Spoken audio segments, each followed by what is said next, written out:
Hello, Lucy, is it? Yes. Hello, my name's Chester, please. Okay, step in 2 seconds. Yes. Yeah, thank you. Yeah, not a problem.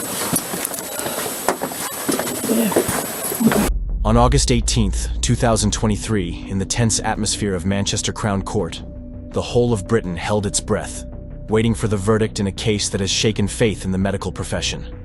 Amidst the bright lights and tense eyes, Lucy Letby, a 33-year-old nurse, stood silently listening to the fateful sentence of her life.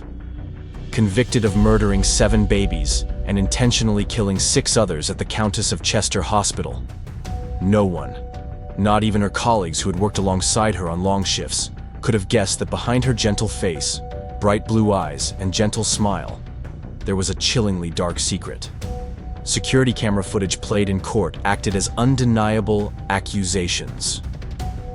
People saw Letby walking through the white corridor of the hospital, her small figure quietly entering the intensive care room, where the little creatures were fighting for their first breath. Her calm and composed expression made the crime behind her all the more horrifying. It was not only a betrayal of the sacred oath to save lives, but also the most painful tragedy in the history of modern British medicine.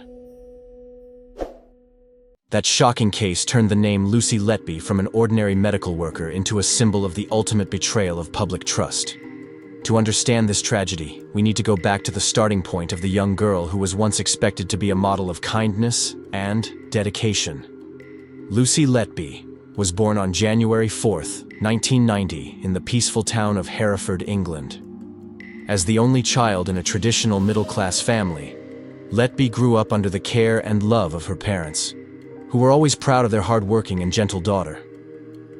During her years of study, Letby did not stand out, but was loved by her friends and teachers for her modesty, diligence, and especially her dream of becoming a nurse to help the weakest people. Fragile, newborn babies. After graduating from the University of Chester in nursing in 2011, she officially wore the nurse's uniform at the neonatal department of the Countess of Chester Hospital. Every day, Letby goes to work with a gentle smile, her blue eyes shining with hope, taking care of each tiny baby in the incubator, earning the trust of her colleagues and the gratitude of the parents of the sick children. On the surface, her life is like a picture of peace, simplicity, and meaning. But no one knows that behind that appearance are dark patches silently accumulating. The place that used to be a symbol of life, the neonatal care unit, has become the stage for a terrible tragedy about to take place. And Lucy Letby, who was once considered a guardian angel for newborns, is the one who crossed the fragile line between kindness and unforgivable crime.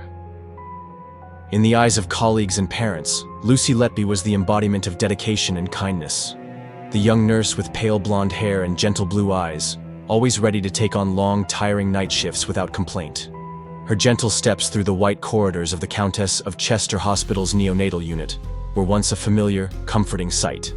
She cared for fragile babies with skillful hands, talked to and reassured worried parents. No one could have guessed that behind that gentle face lay an unimaginably dark truth. From June 2015 to June 2016, unusual signs began to emerge within the medical team. The number of deaths and serious health incidents in newborns increased suddenly and without a clear explanation. Doubt grew as doctors noticed a strange coincidence. Letby was often present on most of the shifts related to these tragedies. At first, people still tried to believe that it was just cruel fate, a cruel coincidence. But as the tragedies continued to repeat like a painful refrain, anxiety turned into fear and silent vigilance. Behind that peaceful facade, the cruel truth gradually emerged. Letby was accused of using many sophisticated and barbaric methods to harm innocent newborns, injecting air into the veins to stop the baby's heart, pumping milk or fluids into the tiny stomach, injecting insulin to cause dangerously low blood sugar, and even causing direct physical damage to bodies that had not yet felt the first warmth of life. Each action was a time when a fragile life was taken away in mystery and extreme pain.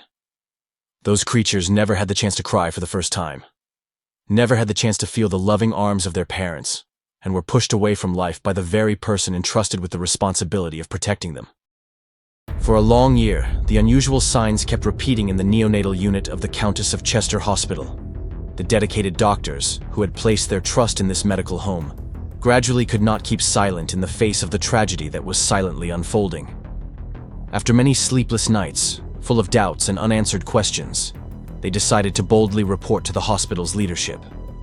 However, instead of taking urgent action to prevent the tragedy, the leadership chose a terrifying silence, torn between protecting the hospital's reputation and the responsibility of life and death for the little creatures. It was this hesitation that unintentionally allowed Lucy Letby to continue her dark journey for many more months. However, the cruel truth could not be hidden forever. The small bodies were taken for autopsy, where the cold light of the forensic room began to peel back the layers of horrifying mystery.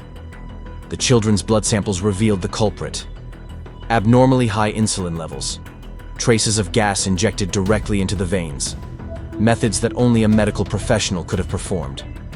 Each test result, each detail at the scene, like a cruel puzzle piece, gradually completed the picture of Letby's chilling crimes. At that moment, the case officially moved from the realm of suspicion to a relentless investigation journey to bring justice to the lives that had not yet grown up in the loving arms of their parents. From the painful autopsy results, the Lucy Letby case officially entered the most intense phase: the criminal investigation. In the spring of 2017, after nearly 2 years of silence and skepticism, the Cheshire Police got involved. They began to review every medical record, every patient data, every monitoring chart at the neonatal unit of the Countess of Chester Hospital. The names, the numbers, the vital hours were strung together into a haunting map, in which the name Lucy Letby appeared as a suspicious center point. Investigators realized one undeniable thing: the presence of the young nurse almost exactly matched the time of the tragic incidents. The investigation did not stop at paperwork or numbers. Hundreds of hours of data from security cameras were extracted and analyzed. Investigators followed Letby's every step through the long, cold hallways, witnessing each time she appeared in the intensive care unit, right before or after the baby's condition suddenly deteriorated. Notes, personal data files, even the times she looked up patient records on the system were closely examined. In addition, dozens of medical staff, from doctors to nurses, from technicians to orderlies, were summoned one by one to clarify all suspicions. Their statements, although initially fragmented and reserved, when pieced together, created a haunting picture of unusual nights on duty, of the times Letby deliberately appeared in the baby's rooms, even though it was not within the scope of her duties. Many witnesses recounted a vague feeling of unease, but no one dared to imagine such a horrifying truth. The investigation dragged on for many years, requiring patience and iron determination from the investigators. They knew that even a small mistake could allow the perpetrator to escape punishment. With meticulous attention to detail and compassion for the little victims who could not speak up, they gradually followed the trail to gradually close the legal net around Lucy Letby. The investigation itself was not only a journey to seek justice, but also an affirmation that no one is above the law, even if that person wears the sacred uniform of the medical profession. After years of relentless investigation, when the web of evidence gradually tightened around the name Lucy Letby, the police decided to take action. In July 2018, Letby was first arrested, shocking the medical community and those who once trusted her completely. Oh, Lucy, is it? Yes. Hello, my name's from Cheshire Police. Okay, step in 2 seconds. Yes. Yeah, thank you. Yeah, not a problem.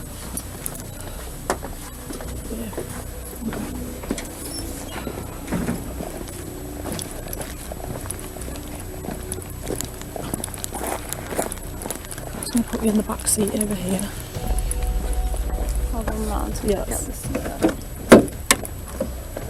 Okay, just take a seat in there for me, Lucy. I'll move that seat forward a bit. Yeah, I just had knee surgery. So Oh, right, okay. The image of the nurse who once gently held small creatures now being handcuffed and led away like a criminal left everyone speechless. However, due to the process of collecting and consolidating more evidence, she was released on bail under strict supervision. But the darkness of the truth did not allow her to escape the law for too long. In November 2020, Lucy Letby was arrested for the second time, this time with specific and serious charges: killing 7 newborns and intentionally killing 10 others, marking an irreversible turning point in this horrific case. After the cold handcuffs were locked on Lucy Letby's wrists in November 2020, the case entered its most intense phase: interrogation and confrontation. The interrogation room was small, the fluorescent lights dim, the air thick with tension and doubt. Letby, with an unusually calm appearance, sat opposite the investigators, her face showing no emotion. She repeatedly denied all accusations, asserting her complete innocence and claiming that the deaths were just one unfortunate tragedy after another. They told me that there had been a lot more deaths and that I'd been linked to somebody that's there for a lot of them. Did you have any concerns that there was a rise in the mortality rate? Yes. Okay, so tell me about that. What concerns did you have? I think we'd all just noticed as a team in general, the nurse and staff, that this was a rise compared to previous years. Her coldness and consistency left even the most experienced investigators confused, as if facing an impenetrable wall of ice. But then, that confidence was quickly shaken. During the search of Letby's private home, investigators discovered a shocking clue. Among the medical books, notebooks, and personal belongings, they found scribbled papers, written in Letby's own handwriting. On one of them, the chilling words, like a desperate confession, appeared clearly: "I am the devil. I did this." This discovery not only changed the whole situation of the case, but also revealed part of Letby's chaotic, tormented, and desperate inner world. She could deny it in front of the camera in the interrogation sessions, but those words became undeniable evidence, painting a portrait of a person who both coldly committed crimes and could not escape the torment of her conscience. The police used these silent confessions as a sharp knife to break the perfect cover that Letby had tried to build for many years. From the haunting notes found in Lucy Letby's modest apartment, police and prosecutors continue to work to build the strongest possible case. The evidence against Letby is not just her own desperate words, but also a cold, irrefutable chain of facts. Hospital records show that Letby was present at nearly every death and serious medical incident in the neonatal unit between June 2015 and June 2016, a coincidence so heartbreaking it could not be accidental. Tests on the little victims show signs of intravenous injections of insulin or gas, actions that could only have been performed by someone with specialized medical knowledge. In addition, the post-mortem search for personal information about the children's families paints a portrait of someone both cold and obsessive. With the evidence overwhelming, the case went to trial at Manchester Crown Court in October 2022. Over the course of nearly 10 months of tense and painful proceedings, the prosecution presented each chilling piece of the story, from the terrifying repetition of medical incidents to the physical and psychological evidence, all pointed to one person: Lucy Letby. On August 18, 2023, the final verdict was announced. Lucy Letby, over a period of almost 13 months between June 2015 and June 2016, when in your mid-20s and employed as a neonatal nurse in the Countess of Chester Hospital in Chester, with specialist training in intensive care, you murdered 7 babies and attempted to murder 6 others. In the case of one of them, trying on separate occasions 2 weeks apart to murder her. Lucy Letby, on each of the 7 offences of murder and the 7 offences of attempted murder, I sentence you to imprisonment for life. Because the seriousness of your offences is exceptionally high, I direct that the early release provisions do not apply. The order of the court, therefore, is a whole life order on each and every offence, and you will spend the rest of your life in prison. Letby was convicted of the murder of 7 infants and the attempted murder of 6 others. She was sentenced to life in prison without parole, becoming one of the few women in British judicial history to receive such a harsh sentence. The sentence was not only a punishment for a heinous act, but also a profound warning about the need to absolutely monitor and protect the most fragile lives in society. Lucy Letby's life sentence without parole has closed a dark chapter in British medical history, but the emotional wounds she left for the families of her victims will never heal. The parents who once placed their trust in that nurse are now left with only painful memories. Empty cribs, unworn, newborn clothes, ultrasound photos hidden deep in drawers, all of which have become silent witnesses to their unspoken pain. They have lost their firstborn child, their long-awaited twins, their simplest dreams and hopes. No sentence can ease that pain. The Lucy Letby case is a heartbreaking reminder to the whole society of the fragility of trust and the importance of oversight and transparency in the health system. It is also a lesson in the courage to speak up when something is wrong, no matter how brutal the truth. The tears shed cannot bring back the babies, but they can be a wake-up call, helping to prevent similar tragedies in the future. Justice has been served, but the responsibility to protect that fragile life remains the sacred mission of the entire community.